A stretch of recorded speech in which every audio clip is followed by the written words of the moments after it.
guys, welcome back to my channel. So I'm filming my follow-up Fridays on the Urban Decay All-Nighter Foundation. Now I did film this and it was supposed to go up last week, but for some reason I don't know what happened. I think I lost my footage that I had filmed before, but I do remember, of course, all the products that I had mentioned. So as you guys know, I've been testing this out for a full week, and I'm just going to let you guys know what kinds of products that I used with it that worked and didn't work with this foundation. As you guys know, I always use primers. Primer is just something that I've become accustomed to wearing makeup and stuff. I do have a lot of texture in this area right here, and on my, I get like oily in my T-zone. The first primer that I'm going to mention is the Hourglass Mineral Veil. Now this by far has been the best primer that I have used with this foundation. It is a mattifying primer. It's supposed to help keep your skin matte, and it's also supposed to help smooth out your skin. This does give you more of a skin-like appearance, especially with this foundation, because it is so full coverage and so matte. I feel like you have to use something to kind of counteract it to help you give you more of a natural kind of finish. It does keep me matte for about 6 to 7 hours, and like I said, it gives you that really nice skin-like appearance. Even after my oils start breaking through this primer and the foundation, it does not look greasy. I kept my makeup on all day. I had no problems with it wearing off or being patchy anywhere, so I really do like this primer with this foundation. My second favorite primer to use with this foundation is this, and this is supposed to be a dupe for the Hourglass Mineral Veil, and this is the NYX Angel Veil. It does the exact same thing. It's supposed to help mattify and help smooth out your skin, and it does exactly that. The only difference that I noticed with this primer and the Hourglass is that it doesn't keep me matte as long. With this one, I can go anywhere from between about 4 to 6 hours. I know that's a really big gap, but it really depends on the weather and how hot it is, because usually when it gets really hot, that's when my oils really start to break through. But the third primer that I've really been liking with this foundation is this. This is the Dr. Brandt's Pores No More primer, and this is a smoothing primer. By no means is it a mattifying primer. I really do like this primer with this foundation because it does smooth out my skin. The only con that I have with it is that it is not mattifying. I know this foundation is really matte, but a lot of the times when you have oily skin and you use a foundation that is very highly pigmented and very full coverage, when your oils start to break through, it can start to look a little cakey, and that's exactly what happened with this primer. Since I do have such oily skin, in this area right here in my forehead and then right here is where it started to look like it was really heavy, and I did not like it as much as the first two primers. It does give you that airbrushed smoothing effect, but like I said, without the mattification. I'm going to start with my bottom three primers that I've really not been liking with this foundation. And the first one that I'm going to mention isn't that bad. It is one of my favorite primers, but with this foundation, since it's so matte, I just don't feel like it worked as well. And it's the Smashbox Pore Minimizing Primer. The reason why I didn't really like the way this primer looked with this particular foundation is because this sort of has a mattifying property to it. I know I was talking about how the Mineral Veil and the NYX have this same kind of mattifying properties, but those give you more of a skin-like appearance. It started to look really heavy, especially in this area where I usually concentrate primers like that. Not like the way it looked in the creases of my nose. It started to get really gunked up, and it was not flattering at all. The other primer that I want to mention that I had the exact same problem with is the Makeup Forever Smoothing Primer. Now, these both have that kind of pore filling, silicone, mattifying kind of finish to it. Did not keep my foundation on as long as I wanted to. It especially started to break down on my cheeks right here with this particular primer, I'm not too sure why it started to do that. I don't usually have problems with this primer. It's not my favorite, but it does smooth out your skin. And it's really funny because the Dr. Brand has no mattifying effect to it at all, but that one kept my foundation on a lot longer than this one. The last primer, and I'm beginning to think that this primer just does not work with my skin type, even though it is mattifying, and it is the Becca Ever Matte Poreless Priming Perfector. That's a mouthful.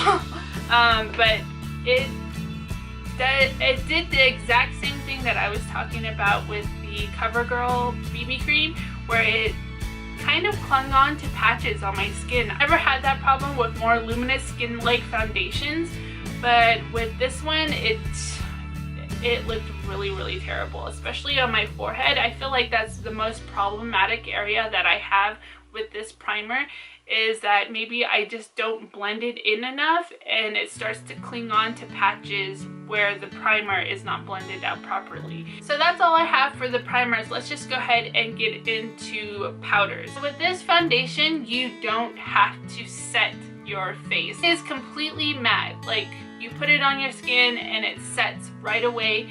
But I'm just a freak like that. I really feel like I have to set my foundations because of my oily skin. I feel like it can slide around no matter what kind of foundation it is. The powder that I've really been liking with this particular foundation is this. This is a MAC Mineralized Skin Finish. It is a super light, buttery powder that I use to set a lot of my matte foundations because it can look really heavy. Just a light dusting of this does it for me, just to help the longevity of my makeup and also to help blend my bronzer and my contour and my blush and everything. It is, like I said, is super lightweight and it gives you that really nice kind of reflective, dewy kind of finish. Next powder, and I feel like this is really comparable to the MAC powder, is the Maybelline Dream Wonder.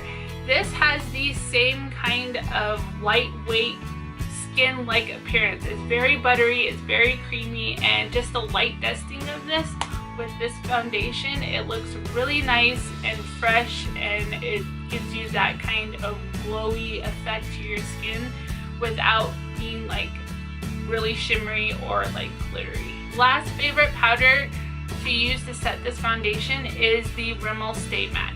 Now, I know I was talking about how I like to use more skin-like light powders to finish my makeup with, but this one is just really nice. It's really fine, it's translucent, so it's not going to add any more coverage, and I like to use this also for touch-ups. So even if I set my foundation with those other two powders, if I need to blot and then powder after I'm done, I usually use something like this, like a translucent setting powder, but this is the best that I've found with this foundation. The next three powders are my least favorite powders to use with this foundation. There's just something about them. Two of them are really similar, and one of them is a cult favorite that everybody here on YouTube uses.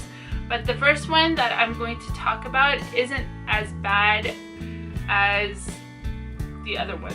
Well, actually, I'm going to mention both of them at the same time because they are pretty similar. One's just higher in and the other one is a drugstore.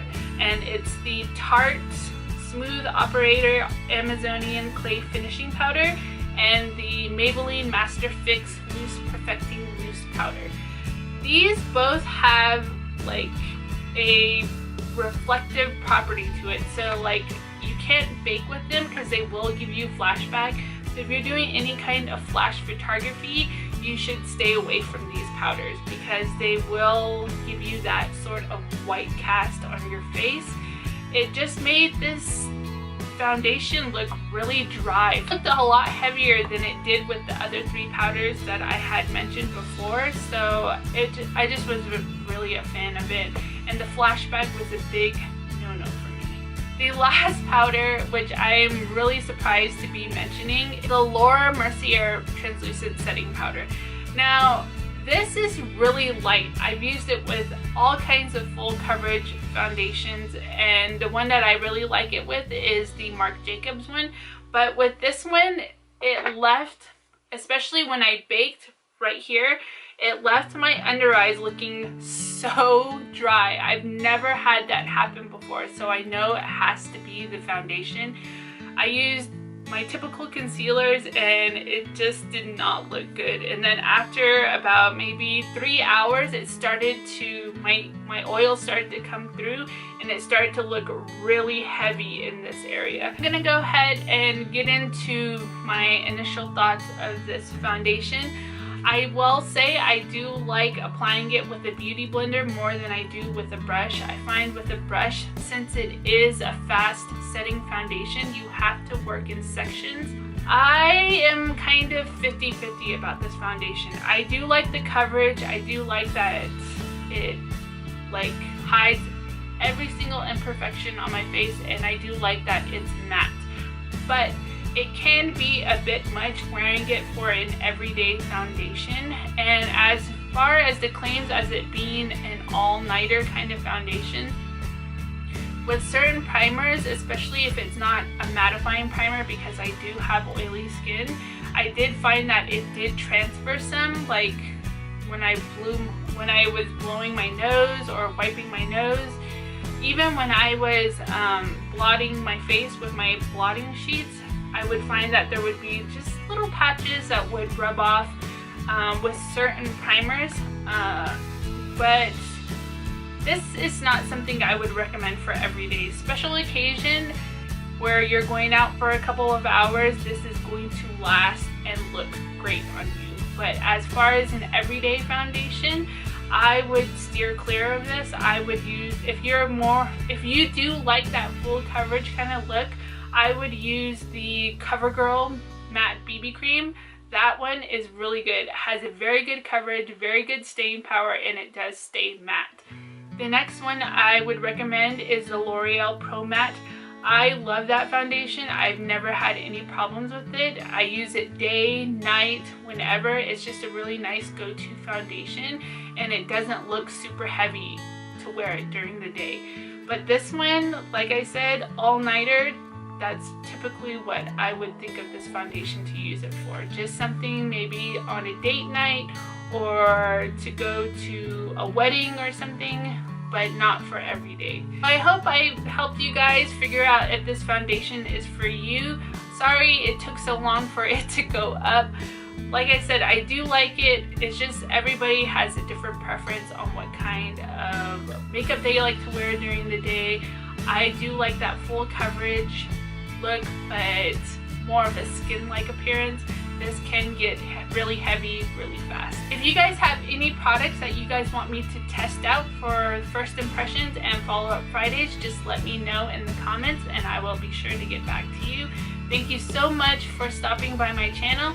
If you're new here, please hit that subscribe button if you like what you see. I do upload 2 to 3 videos every week, and I would just love to have you guys join my YouTube family. I hope you guys have a really great day or night wherever you are, and I'll see you on the next one.